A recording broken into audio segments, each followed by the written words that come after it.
It's football day and Jim has the day off from the news. Wait, it's an early game for Go Team? He can still stream tonight for the watch party? Is Shuggy still a bastard? Why, yes, he is. DirectD got suspended from live streaming for flashing a BB gun on camera. Was he going to poke someone's eye out with that? Jason Dollarhide goes from jail to prison to serve his 15-year sentences. Plus, mid-month market review shows fans rejecting Long Island Audits. What? All this and more in this edition of Auditing Insanity.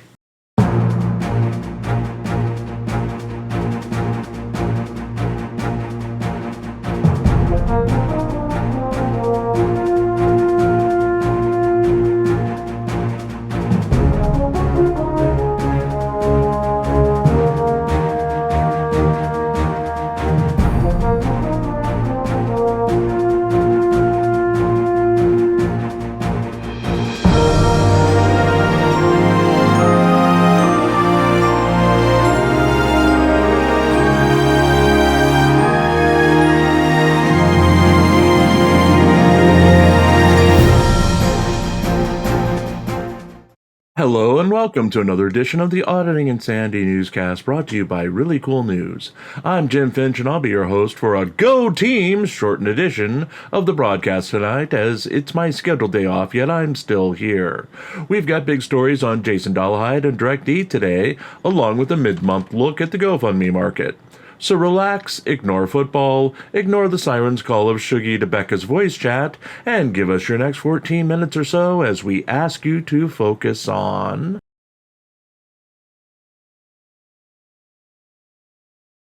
Apathy towards LIA highlights half month.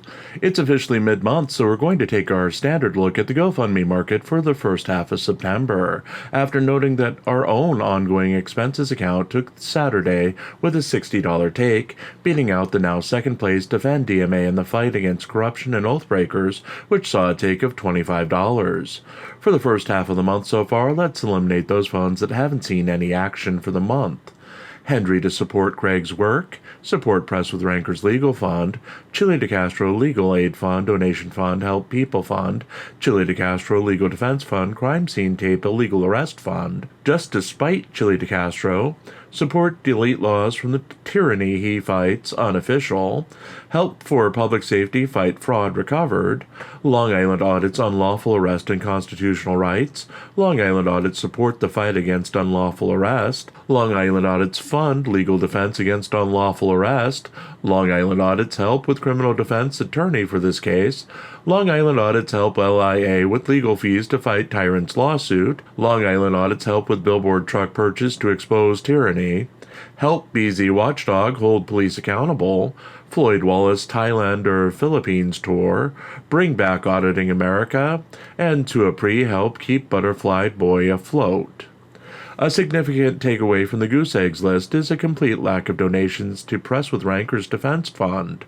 Despite Jose Chile de Castro owing over $20,000 on the fund, if he's decided to still honor the debt, there's been no movement or promotion of his friend's campaign, leaving those to wonder exactly what's going on to make up for the money he owes. Otherwise, the list isn't too surprising except for the total collapse of Long Island Audit, which has seen no donations whatsoever to any of his campaigns for the month. His support the fight against tyranny and help with billboard truck campaigns are usually his biggest performers, and their goose eggs are noticeable. Chile de Castro's doing a little better with two of his campaigns, Justice for All Legal Battle and Lawyer Fund Only, earning $20 each for the half month, which kind of spoils our next section, the list of what actually earned anything for the half month. Help Christopher DirectD Ruff clear his name comes in at number 5 with a $15 take for the half month. Number 4 is a tie between Jose Chile de Castro's Justice for All Legal Battle and Lawyer Fund Only funds with $20 takes each. Number 3 is a $125 take for Defend DirectD in the fight against corruption and oathbreakers. Number 2 is the surprise entry of Blue Bacon's covered defense costs against a frivolous lawsuit fund with a $150 take. At number 1 is our ongoing expenses fund with a $240 take for the month. We'll update this list at the end of the month to see if any of the goose eggs have rebounded. On that note, if you'd like to assure that our fund continues to outperform all the bigger, more popular, less smelly, more dateable, and less awkward funds, we'd be remiss if we didn't remind you that you can continue to force the dread writer Jim Finch to keep writing this dreadful column each day by contributing to the GoFundMe run by this very channel. All proceeds go to keeping the lights on, eating, and writing new stories to feature here and on ReallyCoolSite.org.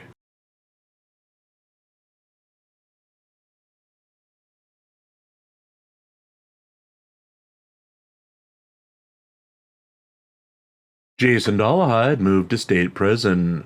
Former YouTuber and Jose Chile de Castro associate Jason Dollarhide was moved from overflow housing at the Cleveland County Detention Center in Oklahoma to the Lexington Assessment and Reception Center in Lexington, Oklahoma last week. The Assessment and Reception Center is a male-only minimum, medium, and maximum security facility opened in 1978 and is essentially the staging area for Oklahoma's prison system to determine where inmates need to be placed within their system. According to their website, Dollarhide will be housed there while the ODOC staff reviews his sentencing documents, enters his information into agency systems, and assesses him to determine which state facility should house him next according to his risks and needs. Dollarhide is currently serving 2 concurrent 15-year sentences for assault and battery with a dangerous weapon, which he took a plea deal for earlier in the year. Dollarhide had been embraced by Jose Chile de Castro after de Castro saw a video of Dollarhide's arrest in a deer-watching area of an Oklahoma park. The two became close friends, with de Castro claiming to send money to Dollarhide for commissary funding before de Castro himself went to jail earlier in the year. De Castro at one time also attempted to convince Dollarhide's wife Heather to file for divorce from her husband in order to settle a child services issue while he was imprisoned, with the ultimate plan announced on de Castro's own live stream to reunite the couple after Heather Dollarhide regained custody of their daughter. Heather Dollarhide ended her association with de Castro after claiming she was going to file SA charges against YouTuber Floyd Wallace, who allegedly acted inappropriately with Heather Dollarhide and a female friend when he came to interview her on behalf of de Castro. Despite the incident, Jason Dollarhide and de Castro remain close friends, with de Castro overfunding Dollarhide's commissary account. On more than one occasion, Dollarhide had stockpiled so much from the commissary that guards intervened and confiscated his stockpile of supplies. The former YouTuber complained bitterly about the confiscation to de Castro and semi-regular calls featured on de Castro's live streams. Some have blamed Dollarhide's harsh sentencing on his association with de Castro, claiming that the prison system in Oklahoma somehow knows about de Castro and treats Dollarhide worse from the association. They also claim that Dollarhide is a sweet man who loves smoking out and would never hurt anyone. Those folks also ignore the fact that Jason Dollarhide still has multiple outstanding charges in Cleveland County, Oklahoma, reaching back several years, with an overall criminal record reaching back decades, with a history of violence against both civilians and police officers long before his association with de Castro. His most recent arrest, which happened in July of 2023 for allegedly assaulting a police officer with his vehicle with his daughter in the car, was so bad that all of the bail bondsmen in Oklahoma have refused to work with him, with some in fact removing his previous bonds, leaving him on the hook for a bond of over $140,000. De Castro attempted to help lower the bond, and at one point to intervene to allow Dollarhide to be let out of jail to attend his father's funeral, have all failed. Dollarhide is expected to serve 2/3 of his current sentence if he gets time off for good behavior, which would see him released in 2034, provided his outstanding charges result in convictions that are served concurrently.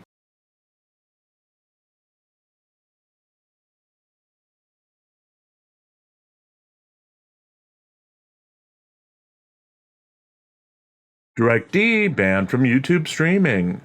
Christopher Direct D. Ruff went live on Saturday only to have his stream removed by YouTube after he flashed a replica BB gun on camera, which YouTube claimed violates their terms of service and implemented a live stream ban on his main channel. The YouTuber immediately took to Twitter to protest the decision after encountering an apparent YouTube customer service bot that was less than helpful.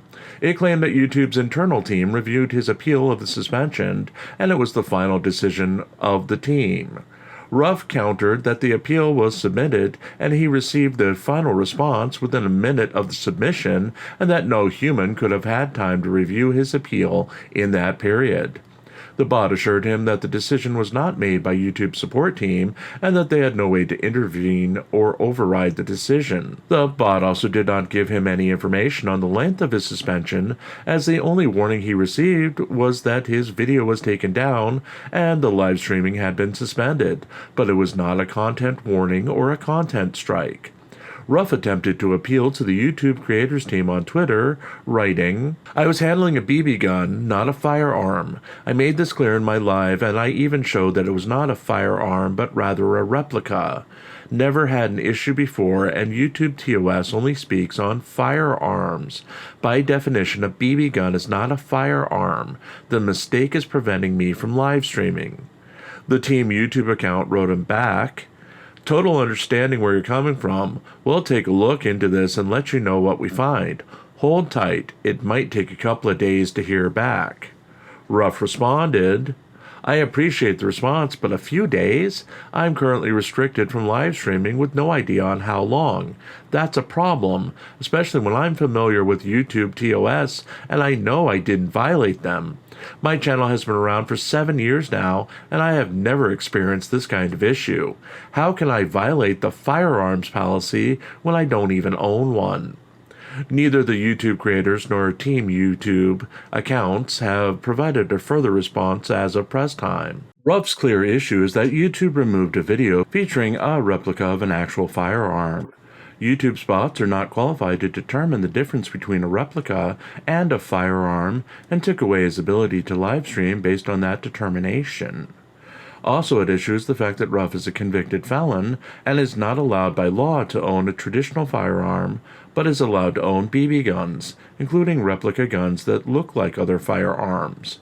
Ruff is conscious of his status and has been protective of his right to own the replica guns without getting flagged as violating his status as a felon. A felon having a firearm or a legal weapon in Arizona, where Ruff lives, is a Class 4 felony and carries a sentence of 1.5 to 3 years in jail upon a guilty verdict. Ruff's live streaming ability has not been restored as of press time. And we're back. It's a Go Team Day, so we don't have much to say other than please remember that if you like our new service and you want to show appreciation for our work, we do have PayPal, Cash App, and YouTube, Super Chat, Super Sticker, Super Thanks, and memberships. Can't afford to contribute? You can still help by liking, sharing, subscribing, and leaving a comment on our posts. It all helps as we're not yet fully monetized and we are making the march to full monetization. With that, we're out of here. Have a wonderful night, and we'll see you again tomorrow. Go team!